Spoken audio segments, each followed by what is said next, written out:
meron tayong tasks sa bilang pag-respond dun po sa Great Commission na meron si Jesus sa atin. And these two tasks, kung maalala niyo po sa mga past subjects natin, na mention ko na to, yung pursuable task and finishable task. So yung pursuable task po, ito yung ating pag-respond sa Great Commission sa mga lugar na naabot na, pero hindi pa saved yung mga tao. So parang dito po sa Pilipinas, reached na ito, or reached. I-type ko na lang po na baka hindi malinaw ang aking pagsalita.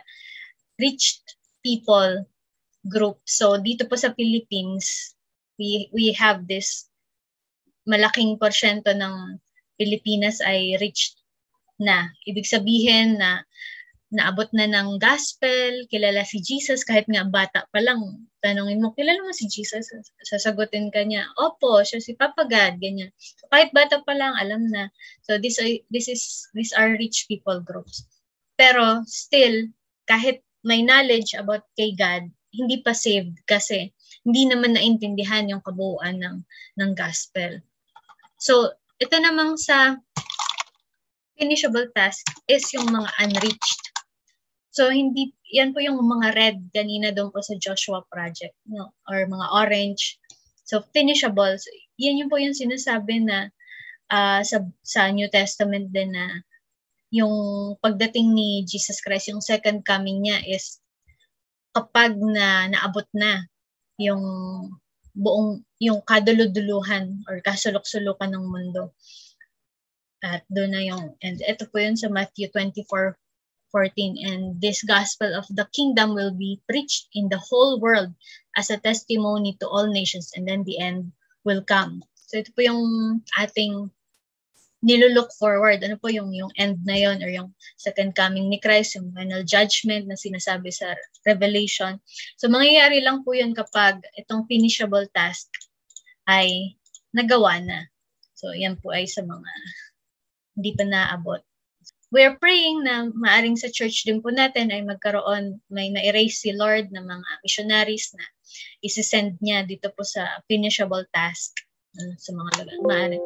Sino kaya yun sa North Korea? Sino kaya nga ipapadala ni Lord sa North Korea dito? Baka si unreached people, 41%. Nakakalaki pa po, no? Almost kalahati. Unreached pa. So let's pray for that finishable task na meron pa. So again, you can check joshuaproject.net para sa mas updated na information. So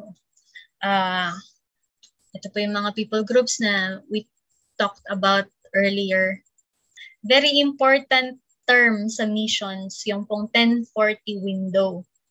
1040 window kasi sa world map, meron po dyang window na ito. Kung nakikita niyo po sa inyong screen, itong window na ito. Yan po yung tinatawag na 1040 window. Ito yung Philippines, may part na hindi pa sabay. So, ang 1040 window po is the rectangular area of North Africa, the Middle East, and Asia, approximately between 10 degrees north and 40 degrees north latitude. There are nearly 60 nations across Northern Africa and Middle East and Central Asia in the 1040 window. Over 4.83 billion people, including nearly 90% of the world's poorest of the poor, live in the nations of the 1040 window. It is estimated that 2 billion of these people have never had a chance to hear the gospel of Jesus Christ. No, not even once. The seat of every major non-Christian religion, Islam, Buddhism, Hinduism, Animism, Atheism, and Sikhism, is headquartered in the 1040 window. Kaya naman po ganun na lang ka-importante ito pong term na to. Kasi dito sa 1040 window na to, matatagpuan yung mga lugar kung saan never pa silang nakapakinig ng gospel about Jesus Christ. The gospel na tinuturo sa atin noon pa, even in the early church. And the gospel that is the gift of God to the humankind. Ano po, yung salvation na inoffer through our Lord Jesus Christ. So, yan pong 1040 window na yan. And sa 1040 window na din po yung karamihan sa mga victims ng social injustices. Kaya po nabanggit kanina dito sa 1040 window na to yung mga pinakamahirap na mga tao sa mundo when talking about economic status. Ano po? So, dyan po matatagpuan. So, let's pray for this 1040 window sa mundo. And let's pray na mas marami pa pong ma-raise na missionaries,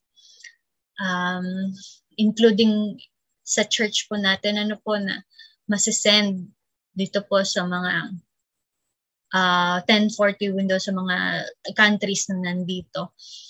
Pero sa ngayon, habang wala pa po tayo sa ganong status na nagsisend po tayo or nag-go tayo sa mga lugar na to, we can do our part as intercessors. Ano po, nawa maipag-pray po natin sila palagi. So every day in our devotion, wag po natin kalimutan na ipag-pray po sila. Ipag-pray natin yung missionaries, ipag-pray po natin itong mga people groups na to na never pa po nakapakinig ng gospel. So yan po ang Christianity and 1040 window. So